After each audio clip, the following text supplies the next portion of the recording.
Welcome back to the Network Engineer Diaries. It is your host, Jimmy Shaka. Today we're going to talk about IPsec Site-to-Site VPN Tunnel. What is a VPN?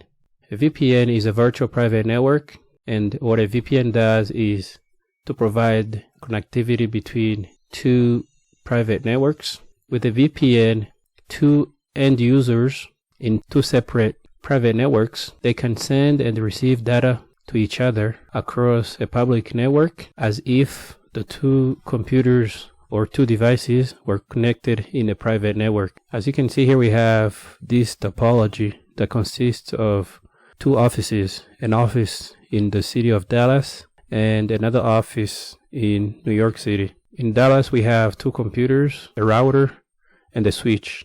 And then at the office over in New York, we have a router, a PC, and an HTTP server. These two offices as of now, they cannot communicate to each other. Let's verify that. Let's try PC1 and see if it can, let's see if it can ping PC3 over in New York. Ping 10.0.1.3.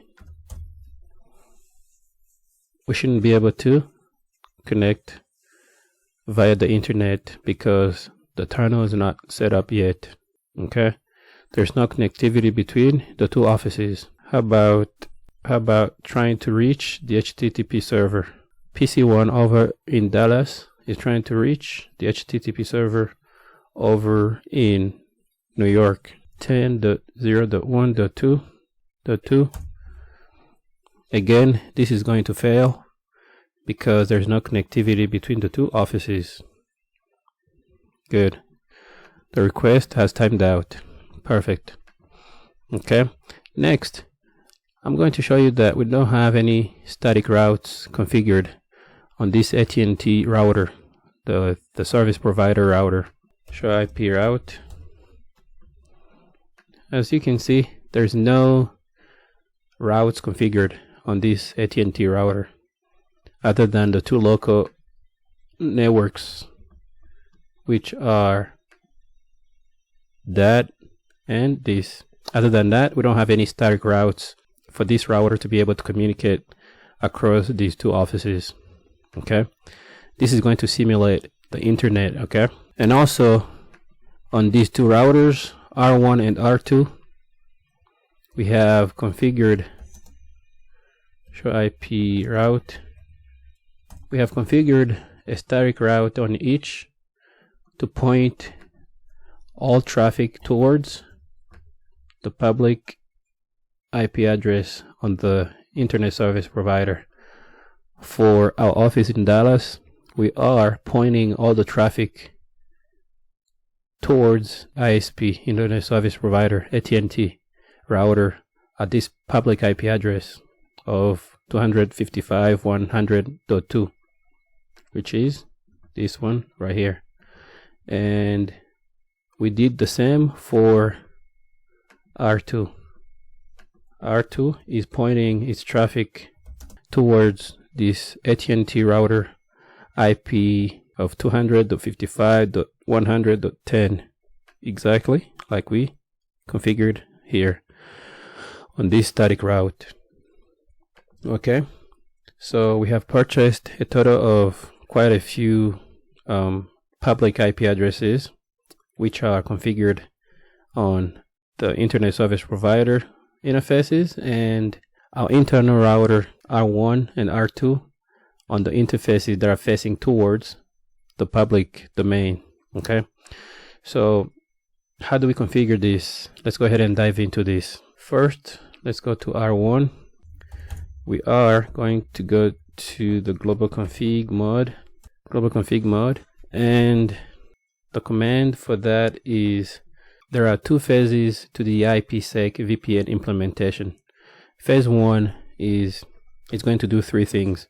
We're going to define the security policy that R1 and R2 are going to use, and then second point is these two routers are going to authenticate each other. Okay, so R2 is going to say, hey, this is R1, and then R1 is going to be able to say, hey, that's R2.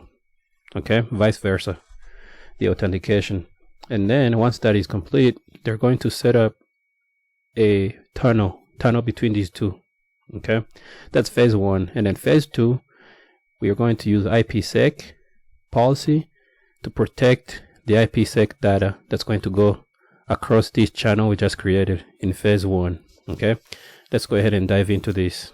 So R1, the router in Dallas, and we're going to say crypto ISACamp policy 1 encryption. We're going to encrypt the data using AES. There is also triple DES, there's DES, but AES is more secure. Okay, we're going to use AES.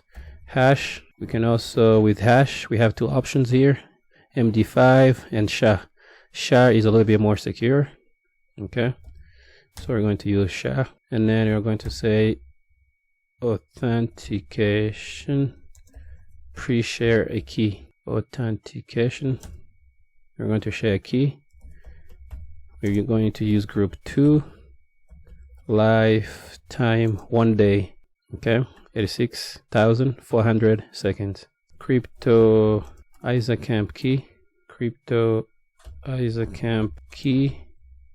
We're going to use a key called NED, Network Engineer Diary YouTube channel name, just for this demo purpose. Address 200.55.110.9.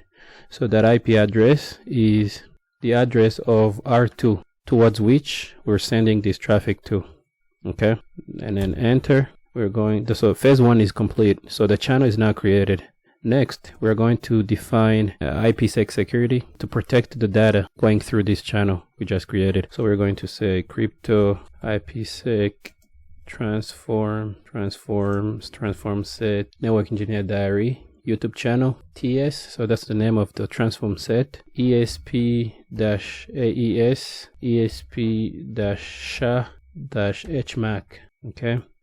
Next, crypto map NED channel crypto map CM. Okay, that's the name of our crypto map. 10 IPsec ISACamp.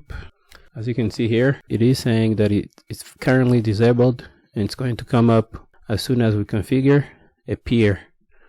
Okay, so once R2 is set up, this is going to come up. Next, we're going to define our peer. Our peer router is going to be at 255.110.9, which is R2 over in New York. Next is set transform set, the name of our transform set, NED TS, the one we just created a couple lines above up here, okay, which is NED TS. Next, we're going to match the address to an SEL. And let's create an SEL here. So we call it Dallas to New York VPN SEL. Okay, let me grab this name because we're going to use it here in a minute again. So Dallas to New York VPN SEL. Next, and let's step back for a second and create an access list. Okay, IP access list. This is going to be an extended SEL, and the name is going to be exactly like we just used above, and we're going to permit all IP traffic coming in from our Dallas office, so the 10.0.0.0 subnet with the wild mask of 255.0.0.255, and trying to go over to New York 10.0.1.0 wild mask of 0.0.0.255. So the SEL is created, and now let's step back one level, and we're going to go over to this interface right here. Router 1 interface facing towards the internet, fast Ethernet 0/0, internet interface fast 0/0, and we're going to apply this crypto map we just created, okay, on this interface. Crypto map network engineer diaries CM. Okay, so that's good. See, the ISACamp is on. Good. So we're going to exit out of here and then save our running configuration. Copy our running configuration to the starting configuration file.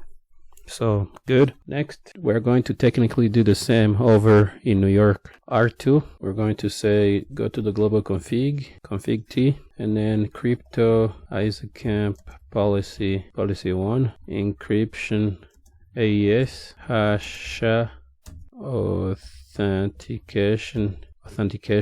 We're going to share key, and it's going to be group 2. Lifetime is going to be 1 day, 86,400. And the crypto key that's going to be shared between these two offices, Dallas and New York, is going to be Network Engineer Diary YouTube channel, NED, and the address of the Dallas router is 200.55.110.1, and this is that address is right here, 255.110.1. So the tunnel is created. Next, we're going to set up IPsec to protect our data that's going across the two offices through this tunnel we just created. So crypto IPsec transform set, Network Engineer Diary TS, that's the name of our transform set, ESP-AES, ESP-SHA-HMAC, crypto map. The name of our crypto map is Network Engineer Diary CM10 IPsec ISACamp, and again this is going to remain disabled until a peer is created. Okay, let's go ahead and create the peer. Set the peer to 200.55.110.1, which is the Dallas router, and then we're going to set the transform set Network Engineer Diary TS match. We're going to match the address to the ACL name we just created here, and let's get out of here for now. Let's go ahead and create the access list as well. Okay, IP access list extended named ACL. Okay, and we're going to permit the IP address traffic from the New York office 10.0.1.0, 0.0.0.255 wild mask. So we're going to permit that traffic every time it wants to go to Dallas, which is 10.0.0.0 space with wild mask of 255. So the ACL is created. Next, we get out of here. One more step. We're going to apply this crypto map we just created here in New York on. We're going to apply that on that interface fast Ethernet 0/1 of R2 that's facing towards the internet. Okay, so we're going to go to the interface fast Ethernet 0/1, and we're going to say crypto map Network Engineer Diary CM. So the ISACamp is turned on, so that's good. We get out of here. So we're going to save our running configurations to the starting configurations. So that's good. Now the tunnel is security set up. So the data across these two offices, the data that's going to be going between these two offices is going to be encrypted and protected. Okay, let's verify and see that there is connectivity between the two offices. So let's go back to PC1 over in Dallas, and let's try to ping PC3 again in New York to see if this time there is connectivity. This might take a second because ARP, the address resolution protocol, is doing its thing. The first packet got dropped, the third also is dropped, and the fourth. Let's try again. So far it's still failing, but let's give it a minute. Finally, it's going through. You see, we're getting replies from PC3 over in New York. Okay, the ARP address resolution protocol, it took a couple of minutes to do its thing and update the address resolution protocol across the two offices. So that's good. So there's connectivity between the two offices.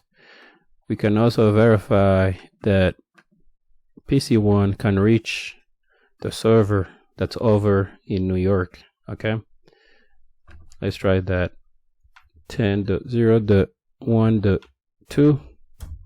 Let's see. Perfect. See, we have access to the Cisco Packet Tracer website via the internet. So we're able to reach our server that's over in New York using a Dallas PC1. Okay, so that's good. We can also show that PC2 can also do the same thing basically. So we're able to ping PC3 over in New York at 10.0.1.3. Oops. Ping. Okay, see, we have connectivity between our Dallas PC2 and our New York PC3. Also, PC2 can reach our website on the server that's in New York. Perfect. See that? So we have access to that HTTP website through the internet over to the New York office. That's how you set up IPsec Site-to-Site VPN Tunnel. So the IPsec Site-to-Site VPN Tunnel, like I said, it gives you that ability to connect two private networks as if the two devices in the two different private networks, as if they were in the same network, okay, in the same private network. In this instance, our Dallas office is able to communicate with the New York office as if the two offices were together, right? PC1 is communicating with PC3 over in New York as if PC3 was in Dallas, right? So that's what IPsec Site-to-Site does. But at the same time, it gives you that protection, that encryption protection of your data so that it's not accessed by the wrong person while it's being transported via the internet over to the other office. Okay, so IPsec Site-to-Site VPN is going to do the delivery of your data, but it's going to also protect, it's going to encrypt your data so that it's securely delivered. Okay, thank you for watching. I'll see you in the next video.